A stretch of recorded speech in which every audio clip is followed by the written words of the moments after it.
Assalamualaikum warahmatullahi wabarakatuh. Selamat pagi anak-anak. Kembali lagi bertemu dengan Bapak dalam mata pelajaran akidah akhlak. Ya, di sini kita akan membahas mengenai materi iman kepada kitab Allah. Sebelum kita memasuki materi, mari kita berdoa terlebih dahulu. A'udzubillahi minasyaitonirrajim.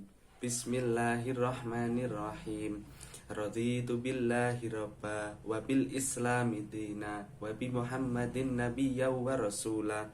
Rabbi zidni ilma warzuqni fahma. Amin. Ya, semoga dengan membaca doa, diawali dengan membaca doa, pelajaran kita dari awal hingga akhir berjalan dengan lancar.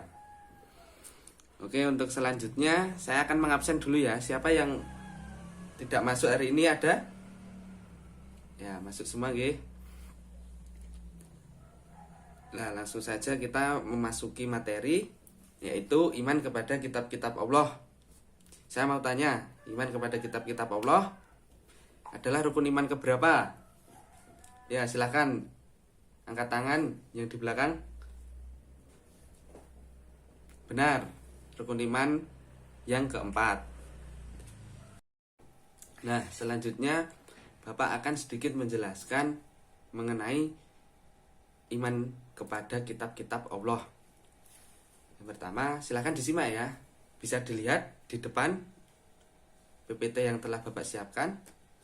Iman kepada Allah berarti percaya dan yakin dengan sepenuh hati bahwa Allah telah menurunkan kitab-kitab kepada para rasulnya. Ajaran yang terdapat di dalam kitab tersebut disampaikan kepada umat manusia sebagai pedoman hidup agar dapat meraih kebahagiaan di dunia dan di akhirat. Dengan adanya kitab-kitab Allah, manusia dapat membedakan mana yang benar dan mana yang buruk. Kemudian ada 4 kitab yang diturunkan oleh Allah Subhanahu wa taala ke dunia ini. Allah juga memberi nama-nama untuk kitab-kitabnya tersebut secara berurutan, mulai dari yang pertama kali diturunkan hingga saat ini. Keempat kitab yang wajib kita yakini adalah yang pertama Taurat, yang kedua kitab Zabur, yang ketiga kitab Injil, dan yang keempat kitab bagi umat Islam yaitu Al-Quran. Oke, Bapak akan menjelaskan. Yang pertama kitab Taurat, bisa dilihat di depan ya. Kitab Taurat diwahyukan kepada Nabi Musa alaihissalam pada abad ke-12 sebelum Masehi. Nama Taurat berarti hukum atau syariat. Pada saat itu Nabi Musa alaihissalam diutus oleh Allah Subhanahu wa taala untuk berdakwah kepada bangsa Bani Israel.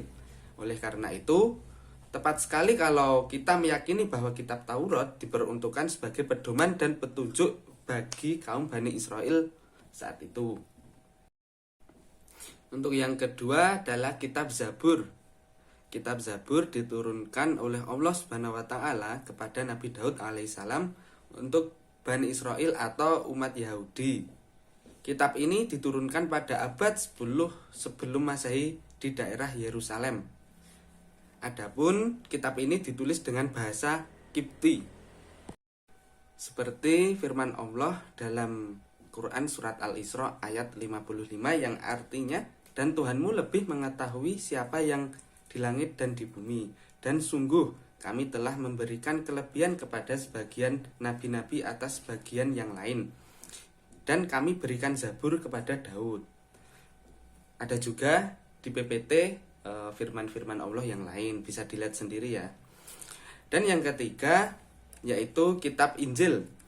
Kitab Injil diturunkan kepada Nabi Isa alaihissalam pada permulaan abad 1 Masehi. Kitab Injil diwahyukan di daerah Yerusalem. Kitab ini ditulis pada awalnya dengan menggunakan bahasa Suryani. Kitab ini menjadi pedoman bagi kaum Nabi Isa alaihissalam, yaitu kaum Nasrani. Dan kitab yang terakhir yang wajib kita yakini adalah kitab Al-Quran. Kitab Al-Quran merupakan kitab yang diturunkan oleh Allah Subhanahu wa taala kepada Nabi dan Rasul yang terakhir, yaitu Nabi Muhammad SAW. Kitab suci Al-Quran diturunkan Allah Subhanahu wa taala sebagai penyempurna dan membenarkan kitab-kitab sebelumnya. Kitab Al-Quran adalah kitab bagi umat muslim atau orang yang beragama Islam. Setelah wahyu pertama yang diturunkan di Gua Hira tersebut, turunlah wahyu-wahyu berikutnya sampai seluruhnya diturunkan oleh Allah Subhanahu wa taala dan menjadi kitab Al-Quran yang sempurna.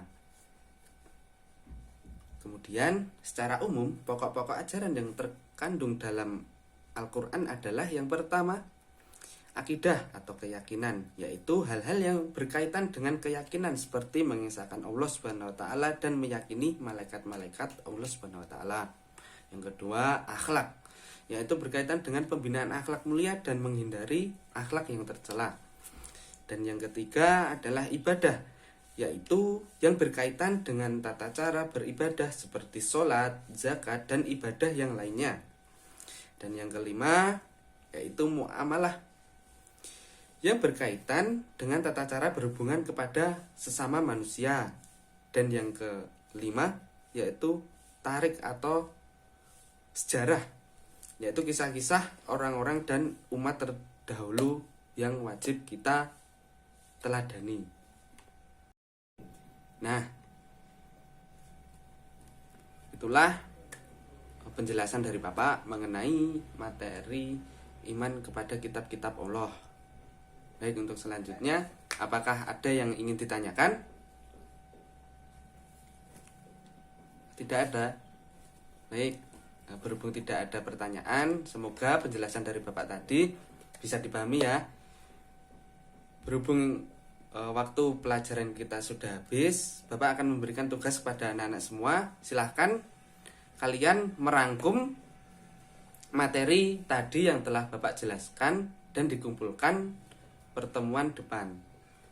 Sekian dari Bapak, kurang lebihnya Bapak mohon maaf. Sampai bertemu di pertemuan minggu depan. Tetap semangat, jangan lupa mengerjakan tugasnya. Saya akhiri dengan membaca hamdalah bersama-sama. Alhamdulillahirabbil alamin. Assalamualaikum warahmatullahi wabarakatuh.